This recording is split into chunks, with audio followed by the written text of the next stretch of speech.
because this is an EID, the ID will also be equipped with what you call a digital certificate for you to be able to authenticate and do business online. Get more information on the benefits of the National Identification System at nidsfax.com.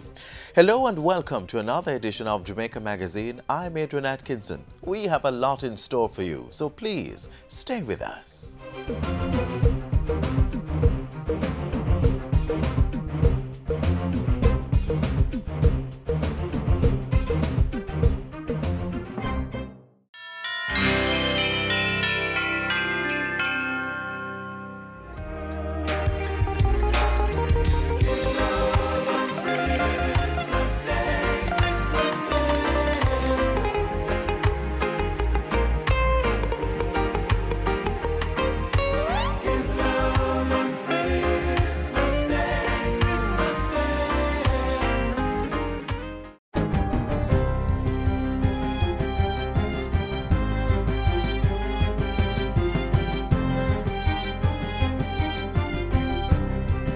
Good day, I'm Stephen McHugh and this is your JIS News for Monday, December.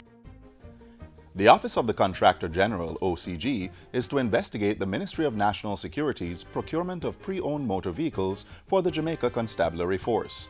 Following a meeting on Friday, Cabinet granted the OCG's request to probe the matter.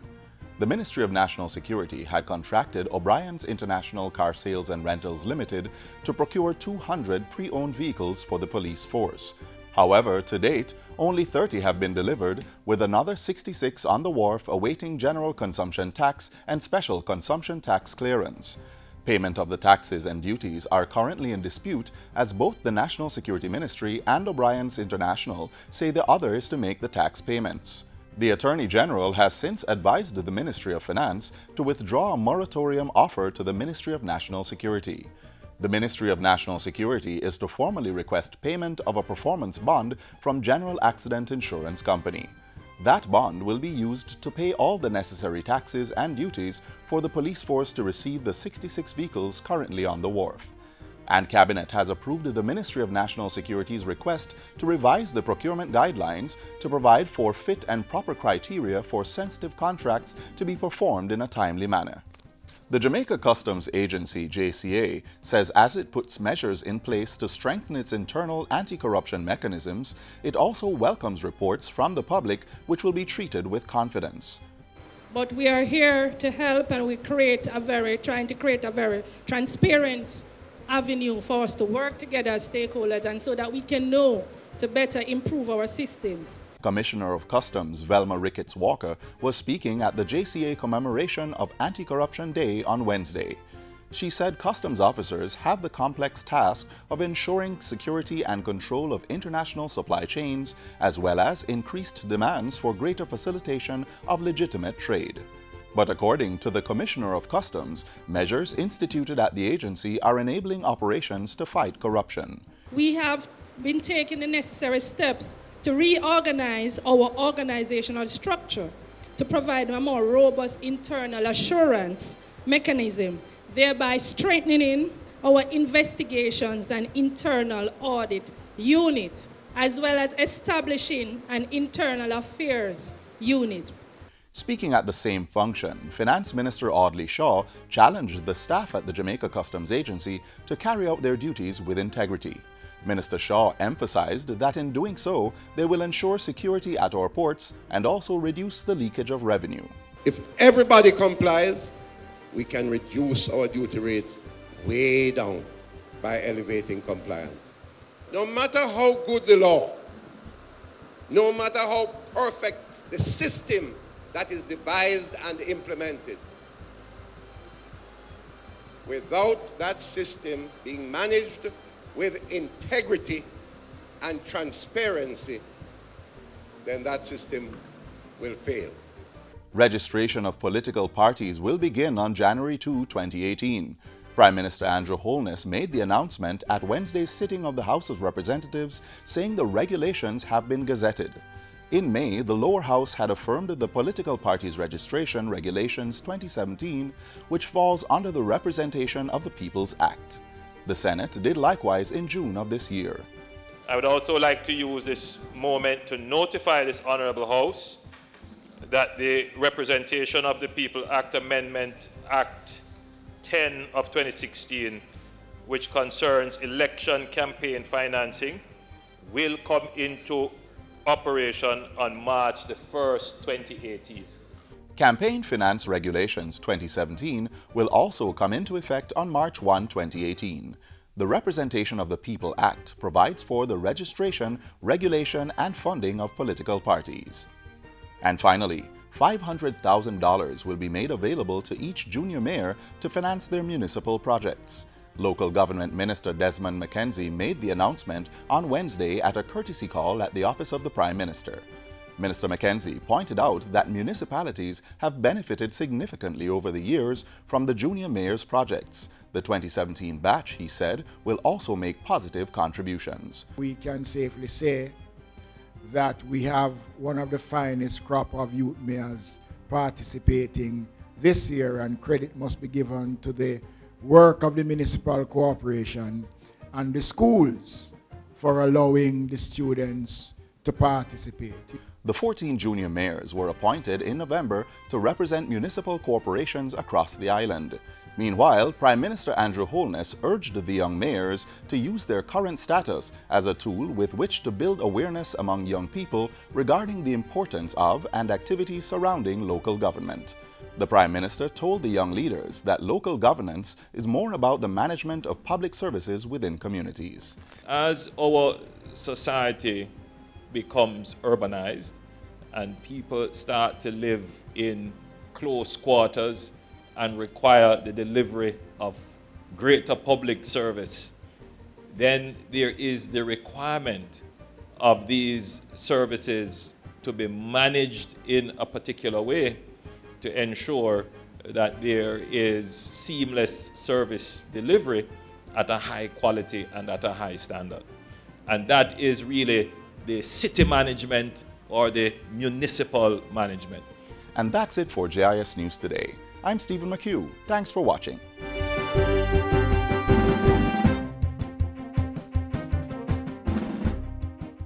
We Jamaicans are a hard-working set of people, and we at the JIS know this. That's why after a hard day's work, you can simply pop onto our website, jis.gov.jm, and be in the know with government news and information. JIS, your information hub. Catch up on the latest news stories coming out of the Office of the Prime Minister next.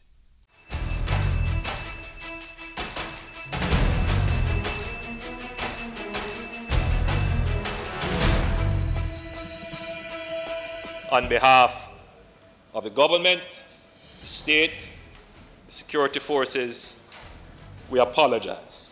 Like Mount Salem, there have been significant gains in the Denham Town zone, and the outlook is promising. And at the end of the project, we expect to have one good stretch of high-quality road. you're watching Jamaica House Weekly. I'm Lorraine Mendez. Defense and security occupied a significant portion of Prime Minister Andrew Holness's time this past week. At Wednesday's sitting of the lower house, Mr. Holness, on behalf of government, apologized for the 2010 West Kingston incident. The apology formed part of the recommendation from the West Kingston Commission of Inquiry. I stand here in this honorable house to unreservedly and unequivocally apologize to the people of Jamaica for the fear and uncertainty that defined that time, as each and every Jamaican was affected in some way or the other. To the people of West Kingston, and in particular, the residents of Tivoli Gardens and Denham Town, who were most affected through loss of life and damage to property and the pain they endured by the violence that took place. 73 persons lost their lives in the incident, and Prime Minister Holness said the experience must define how the country operates going forward. As a result, Mr. Holness said government would be resuming bipartisan dialogue on national issues to deal with crime and violence in the second week of January 2018. While in Parliament Wednesday, Mr. Holness also sought and received a 60-day extension on the expiration of the zones of special operations in Denham Town and Mount Salem. The zone in Denham Town will expire on December 15, while the Mount Salem zone expires on December 29. Since the declaration as zones, 2 communities that had previously been exposed to intolerable levels of crime and criminal influence are now experiencing peace, protection by the state, safety from gang violence, and security where insecurity was previously abundant. This is a successful model that is worth repeating. Following a meeting of Cabinet Friday, a decision was taken to approve the Contractor General's request to investigate the Ministry of National Security's procurement of pre-owned motor vehicles for the Jamaica Constabulary Force. The National Security Ministry is to request the payment of its performance bond from General Accident Insurance Company. The bond is expected to be used to pay all taxes and duties to clear the 66 vehicles currently on the wharf. At Tuesday's parliamentary sitting, Mr. Holness updated the House on the work of the Jamaica Defence Force's Disaster Assistance Response Team DART. The 130-man team, led by Colonel Jamie Ogilvie, was deployed for 2 months to Dominica to help the country's recovery efforts in the aftermath of Hurricane Maria. DART provided the Dominican government with engineering work and debris removal assistance, security, logistics, management of relief supplies, as well as health services. We, Mr. Speaker, have shown the real meaning of being our brother's keeper and the real purpose of having a regional cooperative system through CARICOM. The Prime Minister also used Tuesday's sitting to commit his government to tabling the CARICOM Review Commission report by January 2018. The report was submitted in March by the 17-member commission led by former Prime Minister Bruce Golding. Work is to start early next year on the upgrading of the Constant Spring roadway. A contract worth $19 million was signed by Prime Minister Holness and China Harbour Engineering Company on Tuesday. This project is critical to our overall plan to improve commuting within the city of Kingston, but between Kingston and the adjoining parishes. Linked to 2 other major corridors, that is the Hagley Park Road and Marcus Garvey Drive, the Constant Spring Road literally connects our sea and airports to the tourism-dependent parishes of St. Mary and Portland. Earlier in the week, Prime Minister Holness launched the public education campaign for the Sustainable Development Goals (SDGs) in Jamaica. It is intended that this will raise awareness of the SDGs and their anticipated impact on national development and showcase the link with our own Vision 2030 Jamaica. Let us work together to achieve the Jamaica we want. The Prime Minister was speaking at Tuesday's Dialogue for Development lecture series. Continue to work hard, continue to put out that effort. Keep on doing it for the love, not for the like. Substance over hype. Prime Minister Andrew Holness is charged Wednesday as he honored 79 youth for their outstanding contribution to Jamaica's development. The Prime Minister's Youth Award for Excellence were presented in various categories including academics, entrepreneurship, science and technology, arts and culture, as well as sports. Before the Youth Awards ceremony, Mr. Holness met with the 14 recently installed youth mayors for 2017. Local government is about service delivery more than anything else. It's less about politics, more about service delivery and ensuring that the service delivery is of the highest quality and seamless delivery. And the other part is that it is the closest government to the people. So it's about being accessible and being there to assist the needs of the people who you serve. $500,000 will be made available to each municipal corporation for this year's Junior Mayor's project. On Thursday, the Prime Minister was in Montego Bay for the 4th annual Career Advancement Program CAP graduation and awards ceremony. He reiterated government's commitment to providing compulsory education for Jamaicans aged 3 to 18 years old. Part of that thrust, he said, is placing more focus on occupational and other non-traditional degrees to train all our young people in their various pursuits. We came up with a policy. The policy was called compulsory education. What it means is that the Jamaican state must guarantee every single Jamaican citizen the opportunity to access high-quality education. Back in Kingston Saturday, Mr. Holness made an appeal to investors as he opened the BMW and Mini showrooms on Lady Musgrave Road. Invest in Project Jamaica. Put your money where you live. You have a government that believes in a partnership for prosperity.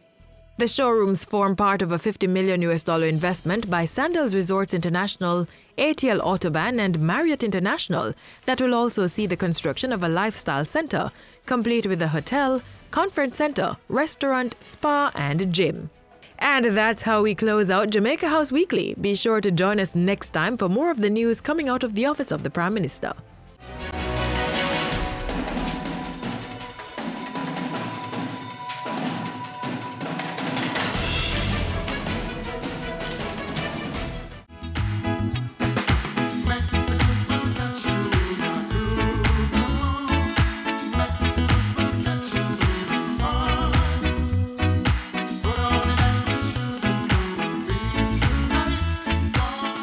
On Christmas Day, when most persons are home enjoying family and friends, these next persons are on call, ensuring that the country runs smoothly.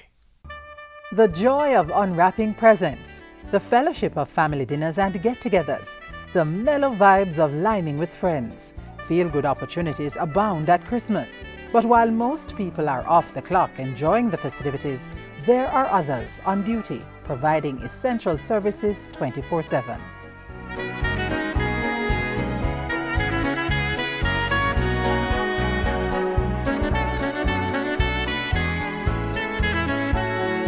My name is Damon Lewis. I work with JUTC. Since 2001, I have worked every Christmas. I am Nadine Rowe Fisher. I am a nurse manager at the Kingston Public Hospital.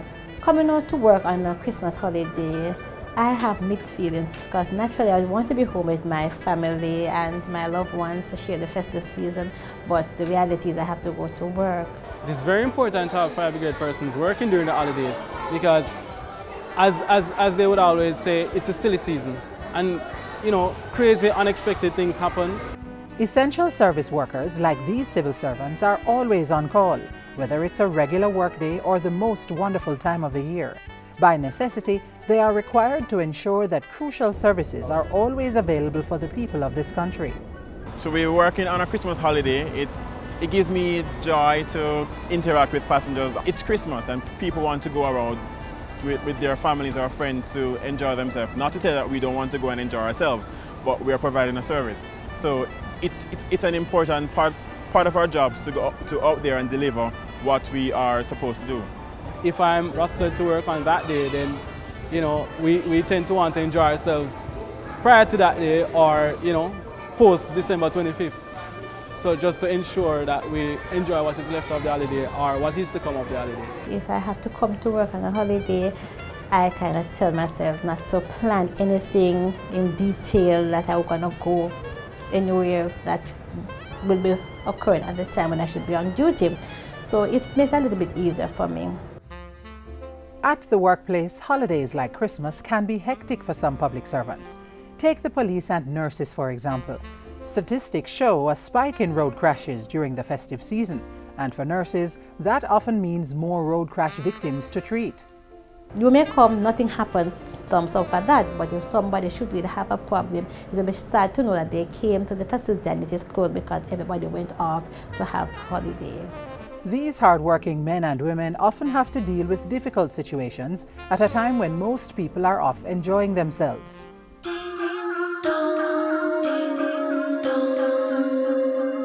There was this child who he went along with his friends to the beach. His parents weren't informed of where he was going.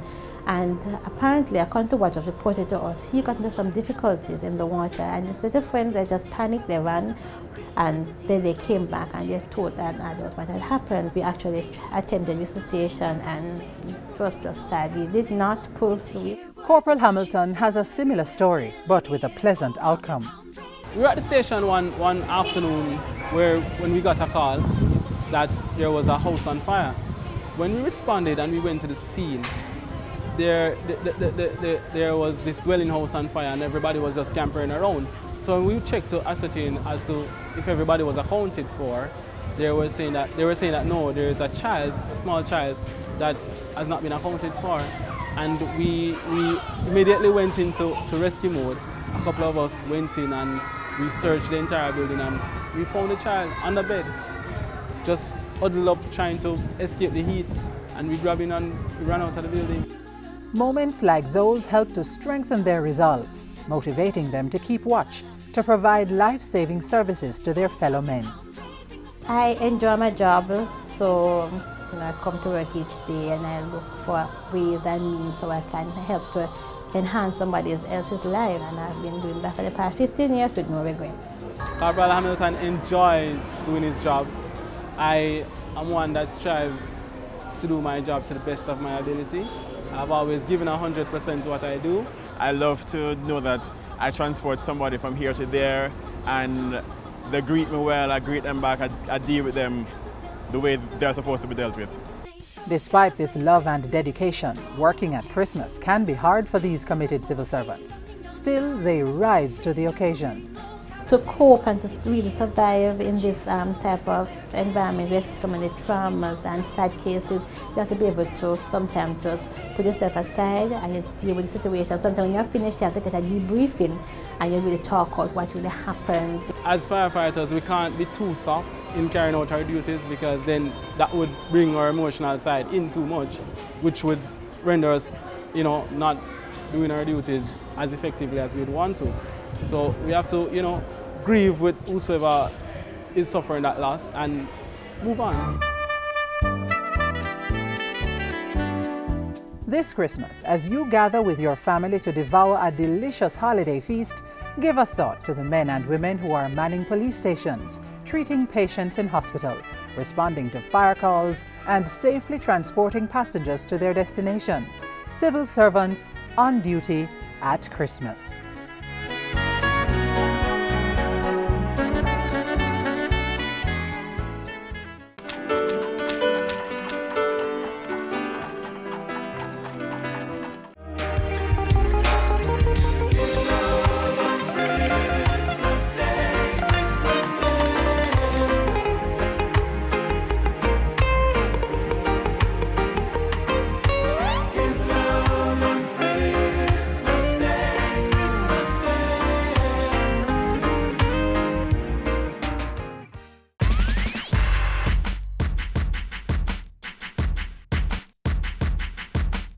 We salute our emergency workers at Christmas, and we also encourage you to give of your time and effort spreading the Christmas cheer this season, particularly to the most vulnerable among us. Do you sing well or play a musical instrument? Why not go caroling at your local hospital or nursing home? If you're good with your hands, how about painting a school, a church, or an elderly's home? You may also choose to donate food and clothing to a Salvation Army drop-off center. Women's shelters are always in need of toiletries, clothes, and toys. Whatever it is, let's work together to make Jamaica the place of choice to live, work, raise families, and do business.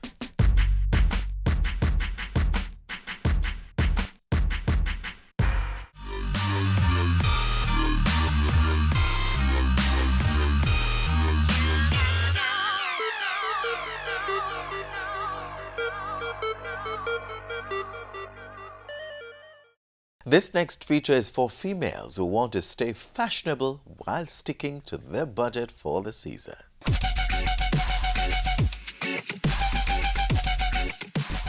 We understand the challenging economic times, so we've decided to give you tips on how to stay fashionable on a budget. We've enlisted the help of Garmix Heart Academy graduate Kishan Hawthorne. He'll be teaching us how to stay stylish. So Kishan, what do we have today? Well, Kerry, today we have 3 amazing looks for the lady on the go. The first one is a corporate lady who has the after work jam. So we're going to tune it up a little bit, right? Yes. So lose the jacket, lose the pumps, and just add a statement neck piece. Just enhance the look. Nice, Kishan, I like the look. But what about the woman who's transitioning from a semi-formal type setting to a family gathering? Well, it's easy as 1, 2, 3. She just lose the jacket and lose the pumps and just add a simple, nice flat shoes and just put on a nice accessory just to jazz it up a little bit more. To look funky and look flirty at the same time. I really like that look, especially the cut of the dress. What's that called? The asymmetric cut, which is the style line of the dress. Style line. I learned some things today. All right, so you know it's Christmas and we're always having formal events. How do you switch it up from workwear to a formal function? The lady is wearing an outfit that is suitable for the office wear, but yes, still she can change it from workwear to a formal function. Just lose the jacket, just add a pearl earring, just add a puffy skirt, but yes, still you're going to look well designed for the function. Keyshawn, I'm loving all the looks, the flirty look, the semi-formal look, the formal look. I really like it. No, but don't laugh at me. You can't just leave me. What about me, right? You can't leave me high and dry. Yourself, man. You're on the Keyshawn. The only thing you just need to do is just spice up your makeup more. And that's it for you. So Keyshawn just mentioned makeup. Nicola Johnson is going to be giving us makeup tips to go with the fabulous styles. All right, Nicola, thank you. All right, you saw all the styles, the formal, semi-formal, and so on. How do we change the look from day to evening? All right, well, Carrie, the first thing we want to do is focus on the eyes and the lips. Once we have the eyes popping with the lips, then we have a complete look for the evening. Being that they're already made up from in the morning, we already have powder on, so we just dab a little powder on, brighten the eyes, brighten the lips. For the first model, with her gold accessory, what I would do is add a little more gold eyeshadow on, being that she already had that on. Okay. Pop in a little darkness on the outer corner of the eyes, and add a popping red lipstick to go with that. Okay. The second model, which is the flirty look. Yes. Right, for that she has a pink jacket on. I would go with a more burnt orange lipstick to pop with her hair color along with her jacket. And the eyes are fine. All right, what about the third look, the formal look?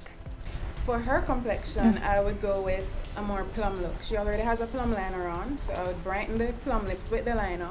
She won't need to go and buy a lipstick for that, and add some clear gloss. And then for the eyes, she can go more with a smoky look. Loving the ideas, and hopefully one day I can actually work them in, for myself. We're looking now at the woman on a budget. What are some of the must-have products that she should have in her makeup bag? Yes, Carrie, everybody we know is on a budget. Definitely. So in our little bag, we want to have a face powder. If we don't wear face powder, then we can use oil blotting sheets, a lip liner, which we can use with some gloss rather than buy a lipstick. We can use an eyeliner to intensify the look, like a black liner, blue liner, whatever choice you choose. Okay. Oh, simple. And also, let me comment on the eyeshadows. If we're going to intensify the eyeshadow, we can use our fingertips to put it on. We can use a Q-tip to blend. As you know, we're on a budget, so we don't need to go out and buy an expensive brush. And we can get all these things from the drugstore or pharmacy. Thank you so much, Nicola. The tips were fabulous. Thank you. All right, so we've moved from clothes to makeup, now accessories. A visit to your local accessory store would yield affordable earrings, necklaces, rings, and the like.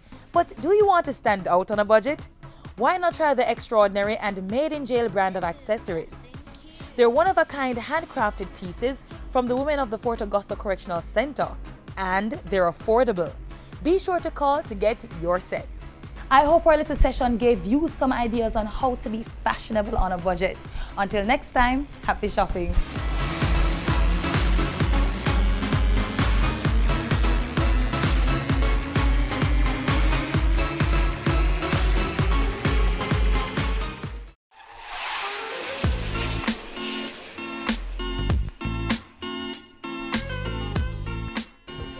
And that's our show. We hope you enjoyed today's offering.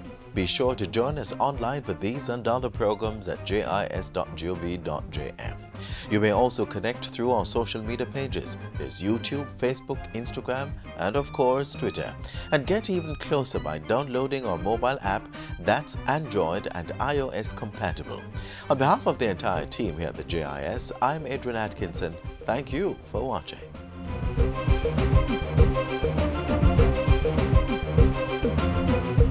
This has been a production of the Jamaica Information Service, the voice of Jamaica.